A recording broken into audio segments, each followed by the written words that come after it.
அண்மை செய்தி. சிவகங்கை அருகே பெண் காவலர் ஒருவரை பாலியல் ரீதியாக துன்புறுத்தியதாக 3 பேர் கைது செய்யப்பட்டிருக்கிறார்கள். அண்மை செய்தியாக நாம் பார்த்து கொண்டிருக்கிறோம். சிவகங்கை அருகே பெண் காவலருக்கு பாலியல் துன்புறுத்தல் கொடுத்த சம்பவத்தில் 3 பேர் கைது செய்யப்பட்டிருக்கிறார்கள். தற்பொழுது கிடைத்த அண்மை செய்தியாக நாம் பார்த்து கொண்டிருக்கிறோம். கூடுதல் விவரங்களோடு சிவகங்கையிலிருந்து எமது செய்தியாளர் ராஜேஷ் இணைகிறார்.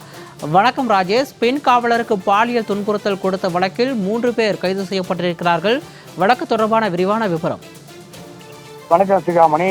சிவகங்கையினுடைய காவல்துறையில் பணியாற்றக்கூடிய ஒரு பெண் காவலருக்கு நேற்று இரவு ஒரு 3 பேர் கொண்ட கும்பல் அந்த பெண் காவலருக்கு பாலியல் துன்புறுத்தல் கொடுத்திருக்காங்க.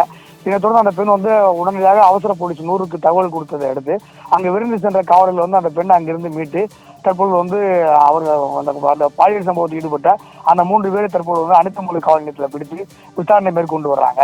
இந்த விசாரணை தொடர்ந்து தற்போது 3 பேர் கைது செய்யப்பட்டதாக கூறப்படுகிறது. பெண் காவலருக்கே சிவகங்கை அருகே பாலியல் துன்புறுத்தல் நடந்த சம்பவம் சிவகங்கை பகுதியிலே காவல்துறை வட்டாரத்தில் ஒரு மிகப்பெரிய அதிர்ச்சியை ஏற்படுத்தியிருக்கு. சிவாமணி,